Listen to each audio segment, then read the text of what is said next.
I read Throne of Glass last, after ACOTAR and Crescent City, and that might just be the best mistake I've ever made as a reader. For some context, I am thoroughly obsessed with ACOTAR.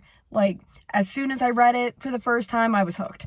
And I've been through it several times, and then after some time, I needed a new series, so I tried Crescent City. And what do you know, the two are connected.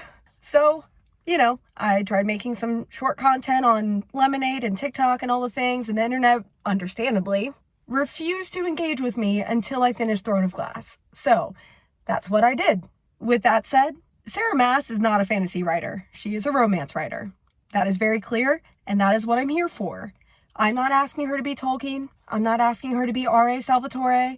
I'm not asking her to be any of these great epic fantasy novelists, right? I'm here for the romance and the smut. So I do have some complaints and some disappointments about Throne of Glass just being real, because it's a romance writer, not a fantasy writer. So I do have some criticisms about the series because, again, she's a romance writer, not a fantasy writer. And I don't want the fantasy, I want the romance. One of the main complaints I have that actually seems to be supported by most of the reviews I watched is that she clearly has some influences and some inspiration that she draws from. And sometimes she struggles to separate that work from her own. I made a whole video on TikTok and Lemonade about how the first Throne of Glass book is basically Ever After. I don't know the book series that she gets compared to a lot, but, I have watched the fuck out of Ever After. And so going through the first book with, things like being in a foul disposition and, a good intrigue and other such lines that I love and recognize because I love that movie so much. And she used them in a way that still is very authentic to herself and wasn't a clear plagiarism or anything, but just this phrase would work here, and it did. So she used it. But let's be real, that's also a very human thing to do. Which also leads into another complaint I have, that Aelin is very much like Feyre and Bryce, and they are all essentially the same personality type, just with different circumstances, different little nuances. But again, Sarah Maas is a human being, and the protagonist has to be understood. We have to be on her side, or his side, depending on the work. So in order for us to fully understand and root for our hero, it makes more sense that the author would, make those same morals and ethics as their own. That way it's easier to understand, it's easier to explain, it's easier to be consistent. And then the other characters are where she tends to shine in the way that she flushes them out. However, I do agree, that's not so much the case with the males in this series. They are very flat. The series is clearly about female empowerment. I get that. The ending scenes, clearly female empowerment. I'm good with that. But also, because I came from ACOTAR and Crescent City, I know it gets better. There are going to be spoilers in this video, so this is the point where if you don't want anything spoiled in any series, this is where you should click off. I know her writing style is going to improve. I know she's going to address a lot of the things that people have complained about so far in these 6-year-old videos, like the LGBTQ representation not being as good as it could be. That does get better in Crescent City, at least, and a little bit in ACOTAR. She's got a real opportunity with the Morrigan to really give us a same-sex mated couple that, we can really dive into. So, there's potential there.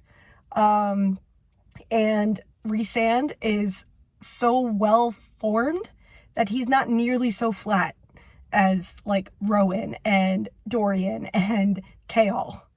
Oh my god, Chaol. I can't even. I hate that character. He's so much like one of my exes, I can't stand it.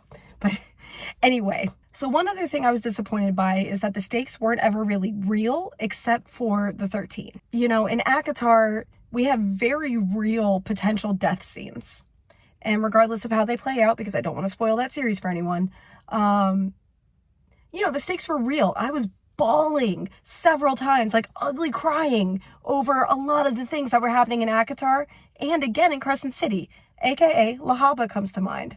But in Throne of Glass, I mean, yeah, I teared up and cried a little bit for the 13 and what happened there at the end, but that's really it. I really wasn't worried for anyone except for Abraxos through the entire series. Like, I don't know, because I know Sarah's writing style, I knew Aelin was going to be okay. I also, unfortunately, had a spoiler that happens in chapter 99, so, of the last book that I'm not going to spoil, but, so I did know that Aelin was going to come out okay, one way or another.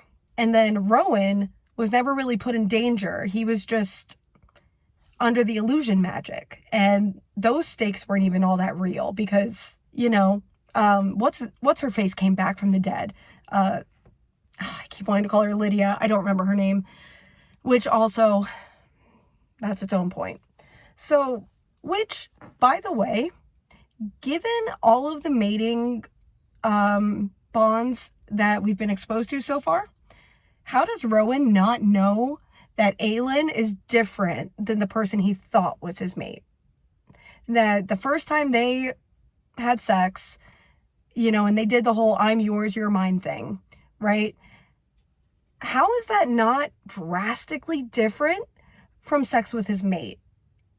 I don't get that. Like, I understand why Aelin figured it out and kind of kept her mouth shut, because, like, yeah, that's a existential crisis waiting to happen. But Rowan really several times should have said, this isn't like before. This is deeper than before. One thing I did love, Dorian's power. Oh my God, I love it. It's unique. Like, at least in this universe, it's unique. We don't have any other characters that can just Peter Petrelli their way into someone else's power. For those who don't know, that's a Heroes reference.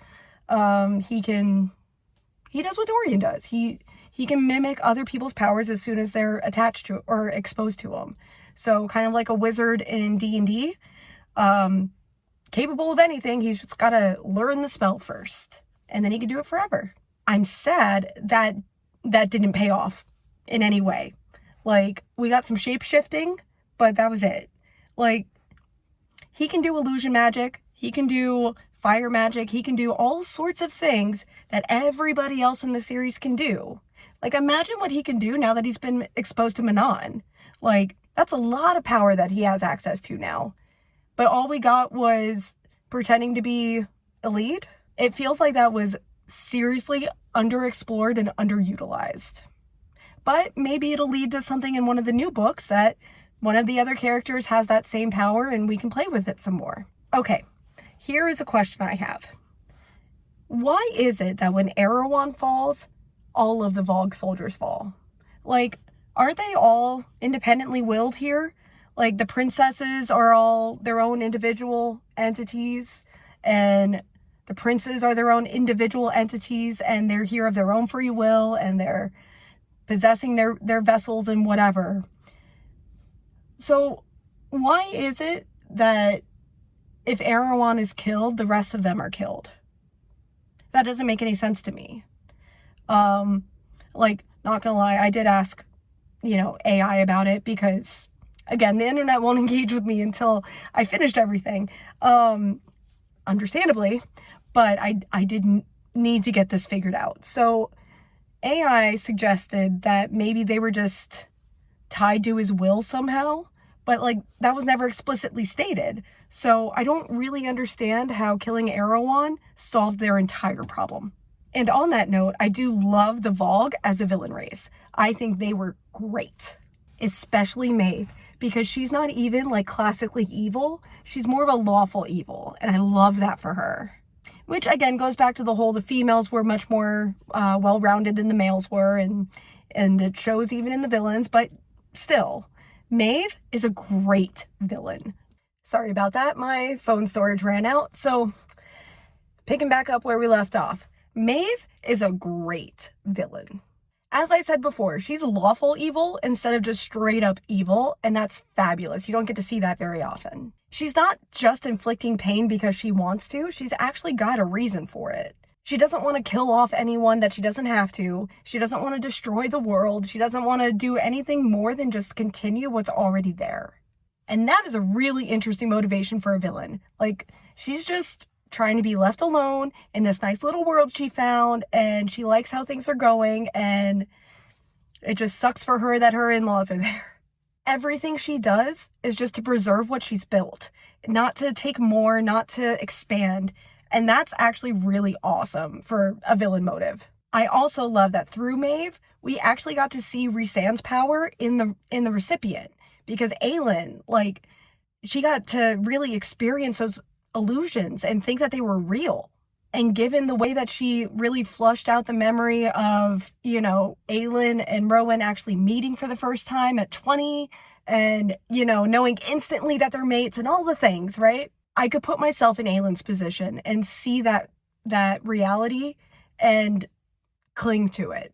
But the struggle to know what's real and what's not is described pretty well in ACOTAR, but we actually get to see it in Throne of Glass. And that's pretty awesome. It really helps to showcase what Rhysand could do if he really were the villain that everyone continues to think he is. And finally, the best part of the series, hands down, the 13. Manon Blackbeak's whole thing was just perfect. I'm yelling at her, so angry because she does have emotions. Of course she has emotions. She's also, kind of sort of human. Like, I know she's a witch, but she's also kind of sort of human. And of course she has emotions. Of course they're still there. And I'm yelling at her about this while she's taking the baby steps to reclaim her humanity. And it really landed very well for me. I wasn't surprised at all that the 13 incapacitated Manon so that she couldn't be part of that, because she really did need to live. She's kind of a vital part of the future of all of the clans and their ability to coexist with, the other, like, Otterlin and the other kingdoms. So I'm not surprised. I wouldn't say I saw it coming because I wasn't really sure what they were going to do. I thought all of them would survive. I was a little surprised at the way that everything ended, but I'm more surprised that it surprised me. This is why I love Sarah Maas's writing so much, because she does all of this build-up and she puts a lot of thought into these arcs, and then you do get a massive payout way later. And just being real, it's usually worth it. I will say, Abraxos having a mate, wholly unnecessary. Like, that was used just to create pain in the audience, and I don't appreciate that. Like, we don't know this wyvern. We don't know anything about her. We just know, like, because of an offhanded sentence somewhere that, oh yeah, they're mates. And then, okay, now the mate's gone. And we're just going to say Abraxos without his mate, just to make sure the audience gets it. Like, what was the point of that? Like, Abraxos doesn't deserve that. Abraxos has been through enough, thank you. But I do like the happy little bow that the Throne of Glass series was given. I do like that, Manon's flowers are growing to show that the curse is broken, and also Aelin's flowers are growing to show that their curse is broken.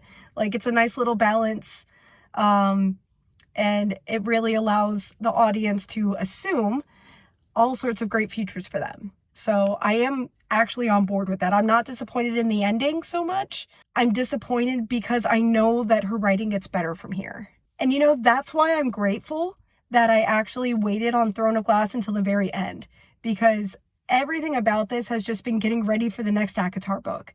And it's actually kind of helpful that I'm not that invested in anything more than the lore when it comes to Throne of Glass. Because, again, it's her earlier series, so, of course it's going to, not be her best writing, but it's still good. It's still worth reading. It's still a great series. As long as you're not expecting a high fantasy epic battle sort of thing, because that's just not her, or at least not yet. We'll see where it goes. So that is my nuanced take on the Throne of Glass series, and I am very excited to start talking about Crescent City and what that implies for the ACOTAR universe.